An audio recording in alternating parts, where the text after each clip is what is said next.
ओम श्री उच्चिष्ट महागणाधिपतये नमः। ओम श्री महासरस्वत्यै नमः। यो नमः। ओम श्री दक्षिणामूर्तये नमः। I am Acharya G.V. Krishna Murthy of KP Astrology, Padmarao Nagar, Hyderabad. Today we are going to discuss about the transit in its importance and its results and its significance. Transit. The entrance of the planet into any sign is called transit. The entrance of any planet into any sign is called transit. Planets will be moving from one place to another in the zodiac. So for example, now in Jaimini, so that means they will call us Jupiter transiting in Jaimini now. It will be there for 1 year. Similarly, Sun is there in Taurus. So Sun will be there for 1 month. That means Sun will be in Gochara. Sun will be in transit in Taurus sign. So that is the transit. The entrance of any planet into the sign is called transit or Gochara. Gochara means Go means planets at present, and Chara means moving at present. Planets moving from place. Technically, the passage of a planet is ephemeral motion, apparent passage of heavenly body across the disk of another or meridian of place. The transit affects the planets which are studied in respect of the position of moon at the time of birth. Nowadays, many astrologers read transit results in respect of the ascendant, Lagna, in case of short-term events. While so moving, they excite the forces of radiation from the grandiose stars or good or bad to penetrate over everything on the earth. Human beings are addicted to these radiating forces. When they are living beings are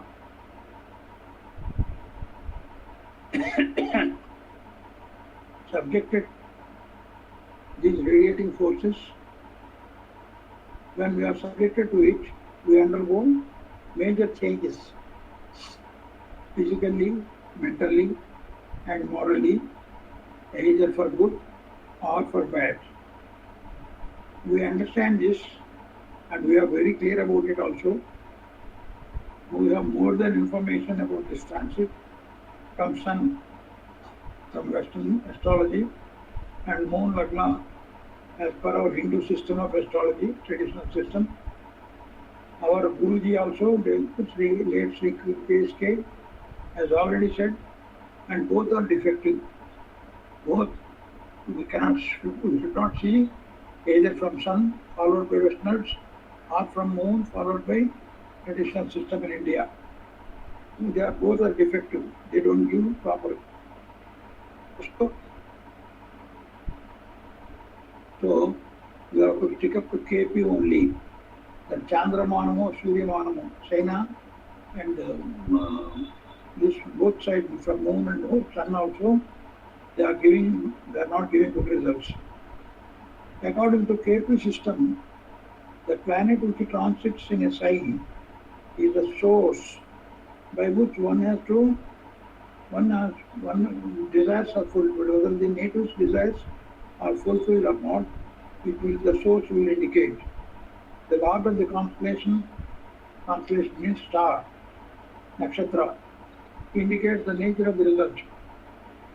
The sublord shows whether it is desirable or undesirable by its lordship of the house owned by him.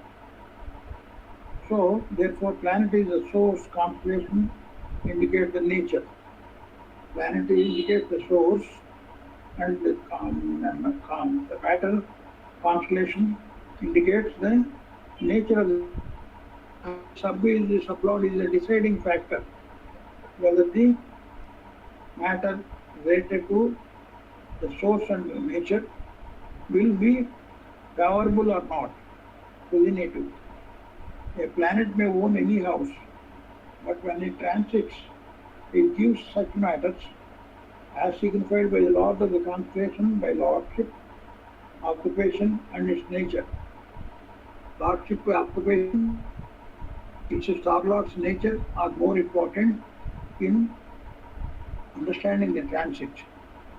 Houses 1, 2, 3, 6, 10, 11, they promise very good results. First house, second house, third house, sixth house, 10th house, and 11th house. These 6 houses gives good results. Planets must be judged by considering the star, its star constellation occupied by them. Wherever the planet is there, we have to check up its star lord.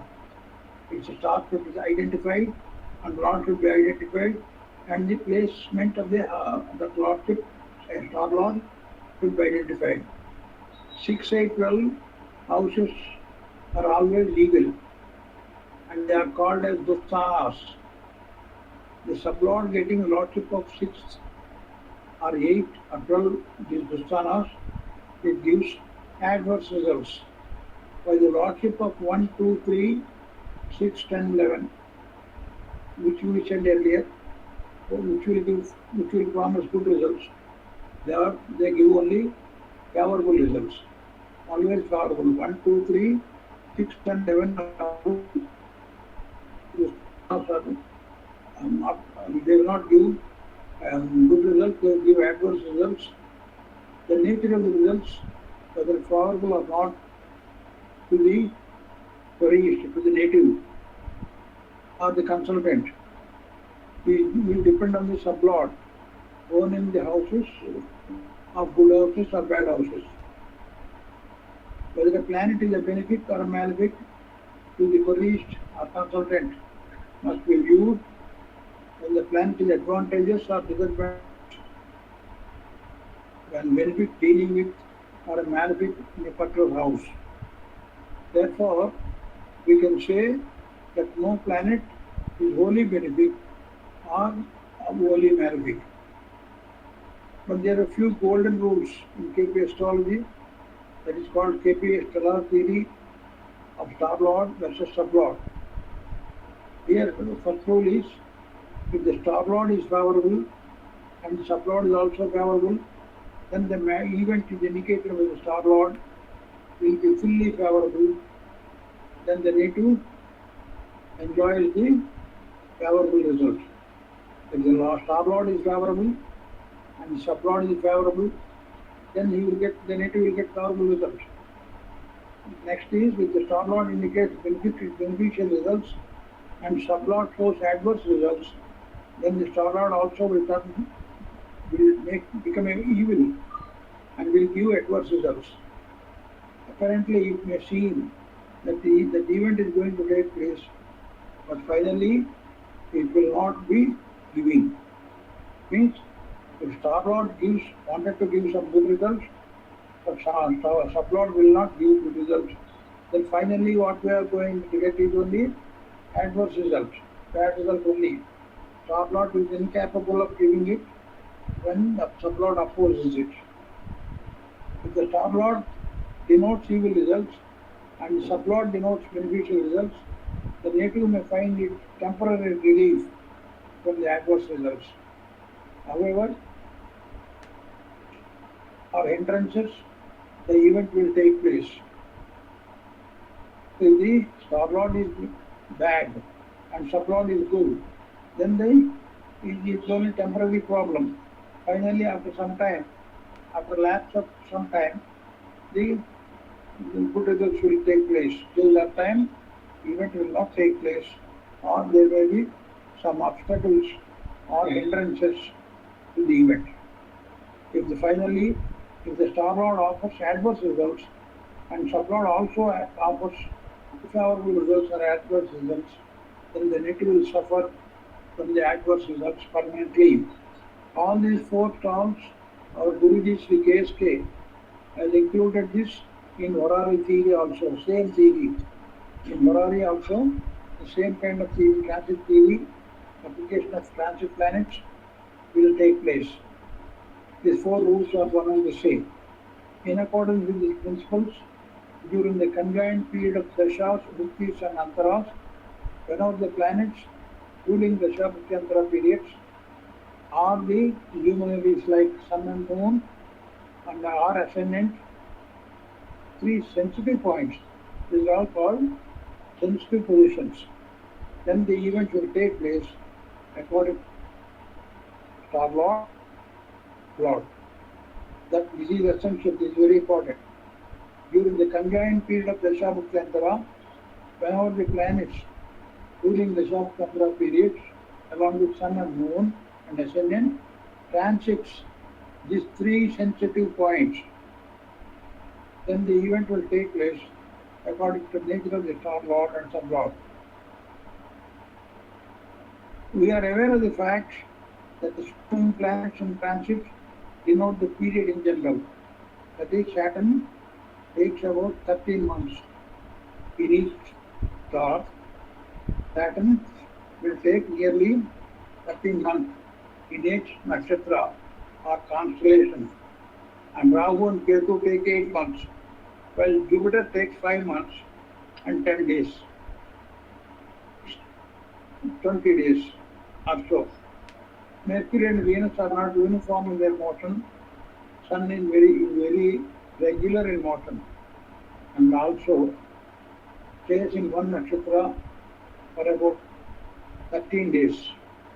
Moon in transit should be observed in the first instance for future guidance because they show to day-to-day results. Yet, a question may arise in the minds of the readers. Why Lagna transit also is a must? The answer is ascendant or Lagna takes about 2 hours to move from one sign to another. It lasts in one star for about 52 minutes. It lasts in one sun for about 5 to 8 minutes. Accurate minute can bring out the help of the Lagna. Moon takes about 24 hours to move from one nakshatra to the other. It lasts in one sun for about 3 hours. So we can easily bring out the exact hour with the help of moon transit depending upon the other parameters of the horoscope. This will also help the transit of the planets, moon and Lagna. This will also help in rectifying the birth time to some extent. The slow moving planets like Saturn, while transiting through one star, remains in one constellation sublord or sub of many weeks. Jupiter, Rahu, Ketu remain for many days because they are slow moving planets. Their effects will be felt in general during these times. Sun remains in one sun for a period of 1 to 3 days, while Moon for about 3 hours. Sun and Moon for a particular day and hour. So they are most important. Sun and Moon are very important in Gochara. It may be remembered that the sublord of the transiting planets will be connected with, or it should not be determined to the matters indicated by the star lord of the transiting point. Take an example. Suppose it was observed that whenever the native received money from others, when Sun or Moon was transiting in the star area of Jupiter or Venus, the signification if second house is signified by them. And also the Mercury, if 11th house signified by Mercury. These luminaries were at the time of the sub area of Jupiter or Venus or Mercury or pattern of the houses 2, 6, 10, 11.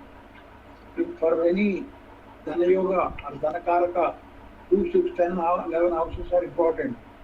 in transit, if when Sun and Moon transit are to the Jupiter point at the first time, wherever Jupiter is there, and Venus point, wherever Venus is there in the natal chart, and if they are signified second house, then the money will come to the native during Sun Moon's transit in that sensitive point. And also Mercury, if it signifies 11th house, then the moon transit of Sun and Moon will help in getting money at that time. Luminaries, if they move to Jupiter sub-area or Venus sub-area or Mercury sub-area or any planet sub-area, if they are connected to 2th and 11th, the result will be noticed. Suppose in a particular birth horoscope, it was observed in the past that whenever the work of writing books was going on, the planets were transiting in the star area of Mars or Rahu, if they are the significators of 9th house. If Mars or Rahu are significators of 9th house, its transit moment, Sun Moon movement of Gochara, it will help in writing the books. It is also continued during time when the planets were transiting the star area of Mercury and Sun. If they are signifying 3rd house, 10th house, and 12th houses. The work of writing act was active during the days when Sun or Mars were transiting in the star area of Mercury or Rahu. The Karakatvas of planets will be kept in mind while noticing the result of the transits of the planets. Many communications and contracts with different persons were made during the days when Sun or Moon were transiting in the star area of Mercury or Sun. If they are significators of 3 and 10. Star area means each planet is having 3 stars in their control. Suppose Mercury is having the control of Aslesha, Jyeshta and Revati. That is the star area of Mercury. Similarly, Mars star area is Mrigashira, Chitta and Dhanishta. So these are the star areas. If Sun and Moon in these areas and the planets are connected to concerned houses like 310 for Mars or Sun, and for Mercury or Sun, and Sun and Moon, so then the writing work will be increased. Like that only we have to check up each and every horoscope for particular transits. So the important transit results are planets during transit, and when they look at two of the planets in the natal chart, then one should be very the planet and the Fortuna point, Rahu Ketu point, etc. are vital. First they should be remembered. And transit of planets along with Sun Moon to that particular point should be checked for giving the results of the transit. They may give sudden results, sometimes positive, sometimes undesirable, negative results. A planet in which sub is there in the natal chart or Varari chart during transit, the same planet, if it moves in the same sub, operates the matter is going to be rectification, giving result. Rectification means giving result. On rectification process of birth time, observe the Sun transit of the day when you work. Sun moving in which sub? The sub will help you to correct the birth time. This transit also helps in doing birth rectification of the natal charts. Sun transit on the day when you work for it, that sub will help you for correction of the birth time, natal chart. Therefore, the transit rules and applications now discussed are very useful for the judging natal charts as well as horary charts and explaining the fructification or timing of events in the KP astrology. These are the most important transit results that we can expect in charts.